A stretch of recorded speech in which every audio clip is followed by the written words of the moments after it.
तो सोलन 2.5 के last episode में जैसा कि हमने देखा था कि हमारा यू हाउ जो था वो टांग उटांग यहाँ पे गॉडेस ऑफ लाइट को ढूंढने के लिए गए थे। और गैस मैं बहुत टाइम से यहाँ पे वीडियो नहीं डाल रहा था क्योंकि मैं थोड़ा बिजी था दूसरे चैनल्स पे। तो अभी इस चैनल पे भी कंटिन्यू ही रहेंगे, ट्राई करूंगा कि कंटिन्यू रह पाऊँ।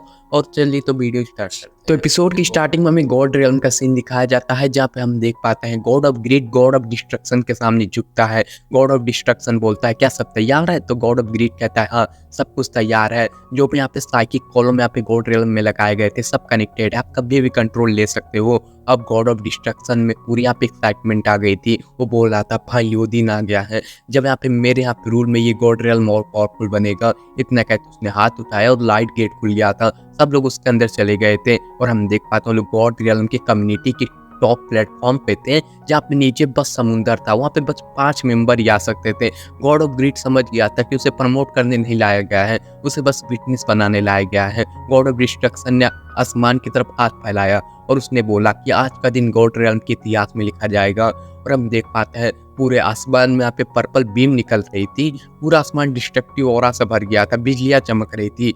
गॉड ऑफ ग्रीड अपने घुटनों पे बैठ गया था, उसके पीछे 7 रिंग डार्क हैलो चमक रहा था। गॉड ऑफ डिस्ट्रक्शन के सीने पे आप एक गोल्डन 8.8 स्टार की चमक थी जो कि तानसेन ने कभी लौटा दी थी। एकदम यहाँ पे पूरी गोल्डन लाइट फैल गई थी। डिस्ट्रक्शन की पावर भी उसे नहीं हिला पा रही थी। उसके पीछे 9 हैलो समन हो गए थे, टॉप गॉड की पहचान जो थी। और अब देखते हैं हवा में उसने पर्पल एनर्जी को गैदर किया जो कि एक क्रिस्टल में बदल गया था। और ये क्रिस्टल था गॉड ऑफ डिस्ट्रक्शन का बैच। उसने गोल्डन की में उसको डाल दिया था और की यहाँ पे पर्पल गोल्ड बन गई थी। पूरा गॉड रियल्म कांप उठा था क्योंकि 5 कम्युनिटी मेंबर अपने बैच से पूरा गॉड रियल्म को कंट्रोल कर सकते हैं। पूरा centre of God realm open हो गया था और उसके सामने लाइट की यहाँ पे पूरी भंडार यहाँ पे निकल रहा था। उसके अंदर से काउंटलेस लाइट चमक रहे थे। गॉड ऑफ ग्रीड बोला क्या सबसे पहले यू और यहाँ पे तानसेन की बेटी को यहाँ पे पकड़े, तो गॉड ऑफ डिस्ट्रक्शन बोलता है कि नहीं वो सब बाद में कर लेंगे, आज सबसे पहले हम अपना महान काम करेंगे। इतना कहते उसने लाइटनिंग की तरह लाइट कर्टन को टच किया। पूरे यहाँ पे गॉड रियल्म में बीम फैल गई थी पर्पल कलर की। यही थी गॉड रियल्म की सेंटर की असली ताकत। और हम देख पाते हैं वहाँ पे पूरे रिमोटली यहाँ पे गॉड रियल्म को कंट्रोल किया जा सकता था। अब पूरा कंट्रोल गॉड ऑफ डिस्ट्रक्शन के हाथ में था। जब गॉड रियल्म सेंटर तानसेन के हाथ में था तो उसका कभी इस्तेमाल ही नहीं करता था लगभग, क्योंकि यहाँ पे गॉड रियल्म हमेशा पीसफुल और फ्री रहा था। और तानसेन नहीं चाहता था कि सेंटर की पावर से बैलेंस डिस्टर्ब हो जाए। और गॉड रियल्म सेंटर एक्टिवेट होने का मतलब है कि गॉड रियल्म पूरी तरीके से प्रभावित होगा। और हम देख पाते हैं पर्पल बीम पूरी गॉड रियल्म में फैल रही थी। पूरे यहाँ पे लाइट कर्टन में गोल्डन स्पॉट चमक रहे थे। ये स्पॉट क्या थे, ये थे यहाँ पे साइकिक पिलर जो कि यहाँ पे सालों से यहाँ पे जो गॉड ऑफ डिस्ट्रक्शन ने 108 साइकिक पिलर पूरे गॉड रियल्म में इंस्टॉल कर रखे थे। इनका काम था गॉड रियल्म में जमा हेवन एंड अर्थ एनर्जी को एब्सॉर्ब करना। सिंपल लैंग्वेज में बोलूँ तो यहाँ पे गॉड रियल्म एक स्पेस है जो कि हेवन और अर्थ की एनर्जी से बना है। जितनी एनर्जी उतनी ज़्यादा stable space. God of destruction यहाँ पे सारी एनर्जी को मोबिलाइज करके गॉड रियल्म के साइड को एक्सपेंड करना चाहता था। स्पेस बड़ा होगा, ज़्यादा प्लेन्स कवर होंगे, ज़्यादा थॉट पावर एब्सॉर्ब होगी और ज़्यादा यहाँ पे पावरफुल बनेगा गॉड रियल्म। तानसेन अभी तो इम्प्रिजन्ड है और गॉड ऑफ डिस्ट्रक्शन के हाथ में पूरा गॉड रियल्म है, कोई रोकने वाला नहीं है। कोई दूर से गॉड रियल्म को देखे तो वहाँ पे पर्पल रियल्म की यहाँ पे पूरी तरीके से बीम आसमान में जा रही थी। और हम देख पाते हैं पूरी एनर्जी फ्लक्चुएट कर रही थी, क्लाउड कन्वर्ट होकर बीम की तरफ खींच रहे थे। पूरा गॉड रियल्म पूरी तरीके से शेक कर रहा था, एक्सपेंशन शुरू हो गया था। और हम देख पाते हैं सीन शिफ्ट हो जाता है लेक के बीच में एक एंशिएंट कासल में हमारा मेन कैरेक्टर जो था तानसेन वो यहाँ पे जाग उठा था। और साउ ने पूछा कि आखिरकार क्या हुआ, तो तानसेन खिड़की से देख के बोला आखिरकार ये पर्पल बीम जो कि आसमान को चीर रही है, मतलब कि उसने वो काम कर दिया है। पूरा जगह कांप रहा था। तानसेन ऐसे ही बोल रहा था कि आखिरकार इसने ऐसा क्यों किया, तुम्हें ये रास्ता ही क्यों चुनना था, आखिरकार तुम अपने आप को प्रूव करने के लिए इतने ज़्यादा ईगर हो। तो साउ उसके पास आई और बोली ब्रदर आखिरकार ये सब हमारी वजह से हुआ है। तो सी गॉड ने बोला नहीं, तुम यहाँ पे अगर प्रेग्नेंट ना भी होती तब भी गॉड ऑफ डिस्ट्रक्शन ही कदम उठाता, वो अब इतना ज़्यादा वेट नहीं कर सकता था। तो साउ सब समझ रही थी, वो बस यहाँ पे इनोसेंट नहीं बहुत ज़्यादा इंटेलिजेंट भी है। तानसेन ने उसे गले लगाया और उसने बोला कि तब भी तुमने मुझसे सवाल नहीं किया। तो स्याओ बोल रही थी क्योंकि मैं तुम्हारी वाइफ़ हूँ, तुम जो भी करोगे मैं तुम्हारे साथ ही रहूँगी। और हम देखा तो ऐसे ही बोल देती कि मुझे सवाल करने की ज़रूरत नहीं है। तो टैंग ने थोड़ी-सी स्माइल दी। वो बोला कि आखिरकार मुझे इस बार नहीं पता कि मैं सही हूँ या गलत। तो स्याओ ने कहा कि तुम सही हो या गलत हो, हम दोनों साथ में फेस करेंगे। तो सी गॉड थोड़ा-सा मुस्कुराया। उसने बोला तुम्हारा साथ होना सबसे बड़ी ताकत है। लेकिन दूर उठती हुई जो पर्पल बीम को देख के उन्होंने फिर से एक लंबी साँस ली। वो बोला कि आखिरकार मैं जानता था वो एक्शन लेगा, लेकिन मैंने अपने आप को सील होने दिया क्योंकि मैं गॉड रियल में वार नहीं चाहता था। स्याओ सब समझ गई थी कि अगर टैंग संग चाहता तो आराम से गॉड्स को अपने साथ में खड़ा कर सकता था। वो गॉड रियल्म का राइट रूलर है, इसलिए वहाँ पे जो चाहे वो कर सकता था। उसके पास पार्टनर, सपोर्ट सब कुछ था। गॉड रियल्म यहाँ पे सेंटर उसके हाथ में था।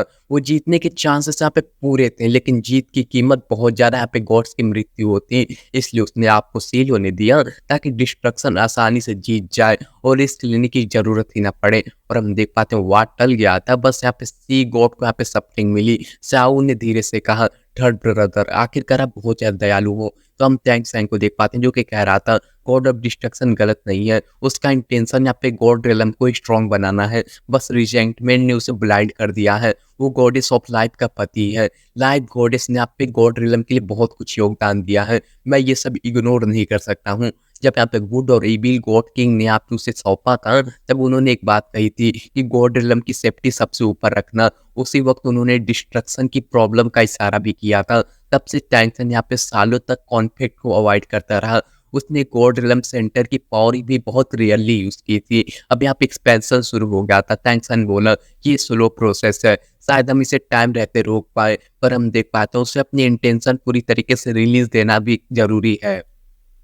उससे एक प्रीमोनिशन था, जब गॉड रियलम की कैसे ट्रॉफी आएगी तब बहुत सारे यहाँ पे चीज़ें लोग यहाँ पे डिस्ट्रॉय हो जाएँगे और यहाँ पे लाइफ गॉडेस भी इसमें हो सकती हैं डिस्ट्रॉय हो जाए। स्यागुस चिंतित थी कि आखिरकार यहाँ पे एक्सपेंशन हो गया तो सब कुछ यहाँ पे इरिवर्सिबल हो जाएगा। तो टेंशन थोड़ा चुप रहा और बोला, आखिरकार मुझे भी पूरी सर्टेनिटी नहीं है कि कैटास्ट्रॉफी आएगा ही। अगर यहाँ पे कुछ नहीं हुआ तो गलत मैं साबित होऊँगा, यहाँ पे डिस्ट्रक्शन सही साबित होगा, तब मैं यहाँ पे सी गॉड और सूरा गॉड की पोजीशन छोड़ दूँगा। उसने यहाँ पे स्याऊ की तरफ देखा और बोला कि मैं तुम्हें लेके गॉड रियल्म से फिर बाहर निकल जाऊँगा, यूनिवर्स देखेंगे, दूसरी दुनियाएँ देखेंगे। बच्चे साथ आना चाहेंगे तो वो भी आ सकते हैं, नहीं तो गॉड रियल्म में रहें, उनकी मर्ज़ी है। इतना कहते उसने हल्की मुस्कान के साथ में कहा, ये पावर के ज़्यादा मुझे तुम्हारे साथ की ज़रूरत है, मुझे तुम्हारे साथ में दुनिया देखना पसंद है। और अब देख पाते हैं आसमान में पूरी यहाँ पे पर्पल गोल्डन लाइट फैल गई थी, गॉड ऑफ इमोशनल। और यहाँ पे हमारे जो बटरफ्लाई गॉड के भी पूरे चेहरे बदल गए थे। वो बोल रहे थे, क्या ये गॉड रियल्म सेंटर की पावर है?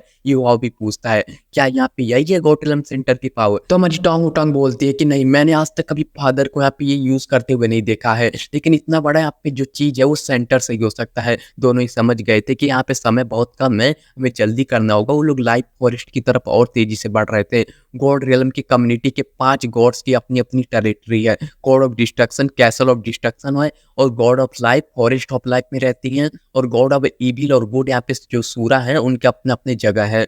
पर इनहेरिटेंस के बाद यहाँ पे नए गॉड्स कम्युनिटी में रहते हैं और पुराने स्थान यहाँ पे ओरिजिनल गॉड्स के लिए रिजर्व रहते हैं। और फॉरेस्ट ऑफ लाइफ यहाँ पे हमारी लाइफ गॉडेस की एज पे रहती है। वो यहाँ पे क्रिएशन की गॉडेस है, वो शांति जगह पसंद करती हैं। जैसे जैसे वो लोग पास पहुँचते हैं आसमान हरा होते जाता है। सांस लेते ही वहाँ पे एक बहुत ज़्यादा पावरफुल वाइटलिटी शरीर में आ गई थी। हेवन और अर्थ एनर्जी की फ्लो जो है वो बहुत तेजी से बढ़ रही थी। मन हल्का और यहाँ पे शरीर भी पूरा रिफ्रेश हो गया था। और युवाओं महसूस करता है कि लाइफ गॉडेस की डिवाइन डिवाइन पावर यहाँ पे काइंडनेस गॉडेस से भी ज़्यादा है, क्योंकि वो एंशिएंट गॉड है। और दूर फैला पूरा हरा फॉरेस्ट जो था वो पूरी तरीके से एम्ब्रेड सी की तरह लग रहा था। यहाँ पे पूरी तरीके से ब्रिलियंस ऑफ यहाँ पे ट्री थे। ये था रियल गॉड रियलम का यहाँ पे बॉर्डर। और हम देख पाते हैं फॉरेस्ट ऑफ लाइफ यहाँ पे कोई कोई नॉर्मल चीज नहीं है, बल्कि गॉड रियलम का बॉर्डर है। लोग धीरे धीरे आगे बढ़ गए, वो लोग धीरे धीरे यहाँ पे नीचे भी उतर गए थे, क्योंकि डायरेक्ट फॉरेस्ट में उड़ के जाना बहुत बहुत यहाँ पे डिसरिस्पेक्ट वाली चीज होगी। और हम देख पाते हैं युवाओं ने यहाँ पे डिटेल को नोटिस किया। गॉड रियलम का एच धीरे धीरे बाहर की तरह एक्सपेंड हो रहा है। एक्सपेंशन यहाँ पे शुरू हो चुका है, मतलब कि दोनों यहाँ पे जमीन पे चल रहे थे। जैसे जैसे पास पहुंच रहे थे वाइटलिटी और भी ज्यादा इंटेंस हो रही थी, थकान पूरा गायब हो गया था। मन पूरी तरीके से क्लियरिटी से भर गई थी। पूरे पेड़ यहाँ पे अद्भुत थे और सब कुछ यहाँ पे बहुत ज़्यादा मस्त था। यहाँ पे ट्रांसपेरेंट ग्रीन थी, जो कि यहाँ पे पूरी तरीके से यहाँ पे ये लोग ज़मीन को बिना छुए हल्का-हल्का ऊबर करते हुए फॉरेस्ट में दाखिल हो गए थे। अंदर आते यहाँ पे एक अजीब-सी शांति थी। युवाओं ने अपने स्पिरिचुअल कॉन्शसनेस को फैलाया। गॉड ऑफ इमोशन अपनी पत्नी बटरफ्लाई के साथ में यहाँ पे आई था और इतना वो चिल्ला-चिल्ला के बोल रहा था कि क्या यहाँ पे गॉडेस यहाँ पे हैं? तो फॉरेस्ट में पूरी आवाज़ गूंज गई थी। उसने 3 बार चिल्ला के बोला, लेकिन कोई आंसर नहीं मिला। युवाओं का चेहरा थोड़ा अजीब हो गया, लेकिन वो थोड़ा रिलीफ भी महसूस कर रहा था। बटरफ्लाई गॉड ने पूछा कि यहाँ पे क्या गॉडेस नहीं है? तो हमारे मेन कैरेक्टर ने सिर हिलाया और बोला कि पता नहीं, लेकिन मैं चाहता हूँ यहाँ ना हो। लेकिन बटरफ्लाई गॉड हैरान हो गई कि क्यों तुम ऐसा क्यों चाहते हो कि मैं यहाँ पे ना रहूँ? तभी यहाँ पे एक सॉफ्ट आवाज़ गूंजी। जैसे ही हूटा और यहाँ पे युवा यहाँ पे पीछे घूमे, वहाँ खड़ी थी गॉडेस ऑफ लाइफ। वहाँ पे एक पूरी तरीके से ग्रीन ड्रेस में, जो कि यहाँ पे एकदम शांत थी। युवाओं का दिल बैठ गया था। वो कड़ी हुई स्माइल के साथ में बोला, अगर आप यहाँ पे नहीं होती, इसका मतलब डिस्ट्रक्शन गॉड के अकॉम्प्लिस भी नहीं होती। शायद आपको भी इम्प्रिजन किया गया होता। कम से कम मेरे दिल में आप वही पवित्र गॉडेस मौजूद होती। ये सुन के तो लाइफ गॉडेस का शरीर थोड़ा सा कांप गया था। उसकी शांत आंखों में थोड़ी सी लहर उठ गई थी। वो बोली कि मेरे शांत आओ। इतना कहते वो अपने साथ में लेके चली गई थी। उनको तीनों का एक एमरल्ड ग्रीन लाइट घेर के उन्हें लेके चली गई थी अंदर के साइड। वहाँ पे एक बहुत बड़ा विशाल हरी हरी घासें दिख रही थी, जहाँ पे रंग बिरंगे फूल। एयर में इतनी ज्यादा वाइटलिटी कि हर एक पार्टल्स यहाँ पे जीवित लग रही थी। और यहाँ पे कौशल एंशियंट ट्री, जो कि यहाँ पे इतनी ऊंची थी, जिसकी यहाँ पे तना इतना मोटा था कि 100 लोग मिलके भी ना घेर पाए। लीफ से यहाँ पे पूरा लाइट हो रहा ऐसे फूट रहा था, जैसे कि काउंटलेस लाइफ यहाँ पे जन्म ले रही हूँ। लाइट उतरते ही यहाँ पे ग्रीन लाइट कैरेबी से निकल के गॉडेस ऑफ लाइट के आसपास यहाँ पे घूम रहे थे। बटरफ्लाई गॉड की आंखें चमक रही थी। वो कह रही थी, आखिरकार आप आंट लू कितनी ज्यादा आप सुंदर लग रही हो। लेकिन ये बात सुन के गॉड ऑफ लाइफ के आंखों में यहाँ पे दुख चमका था। वो बोलती है, मुझे माफ कर देना साउट हूटा। ये सुन के तो हम देख पाते हैं हमारे हूटों का भी पूरा मुंह सफेद पड़ गया। तो कह रही थी, आखिरकार आप ऐसा क्यों कह रही हो? तभी एमरल्ड लाइट फिर चमकी। वो तीनों गायब हो गए थे। युवाओं ने बिल्कुल रजिस्ट नहीं किया, क्योंकि पहला तो फॉरेस्ट ऑफ लाइफ उसका डोमेन है। लाइफ गॉडेस के सामने रजिस्टेंस बिल्कुल बेकार है। दूसरा, उसकी आंखों में यहाँ पे सोरो, यहाँ पे स्ट्रगल साफ साफ दिख रहा था। वो एनिमी की तरह नहीं दिख रही थी। लाइट खत्म हुआ। वो लोग ट्री हाउस के अंदर थे। सनलाइट लीप से पूरी तरीके से छन के अंदर आ रही थी, वार्म और पीसफुल, लेकिन बिल्कुल हैवी। गॉडेस ऑफ लाइफ ने कहा, स्यावू टोंग, आखिरकार याद है तुम्हें जब बचपन में तुम यहाँ पे खेलने आती थी? उसने हाथ उठाया और बोला कि यहाँ पे 2 कप क्रिएट हो गए थे, जिसमें क्या पे पूरी तरीके से ग्रीन लिक्विड भरा था, वाटर ऑफ लाइफ जिसे कि कहते हैं। वुटोन की यहाँ पे हाथे कांप आई, बचपन की यादें लौट आई। हमारे मेन कैरेक्टर ने बिना सोचे वाटर ऑफ लाइफ को पी लिया था और हम देख पाते पूरी तरीके से उसमें लाइफ से बड़ा स्वाद आ गया था। उसका हर एक शरीर से भरा यहाँ पे कोर और सेल जाग उठा था। डिवाइन पावर पूरी तरीके से यहाँ पे फैल गई थी। और इसी के साथ एपिसोड खत्म हो जाता है। Thanks for watching. Bye bye, मिलते हैं अगले एपिसोड में। तब तक के लिए टेक केयर।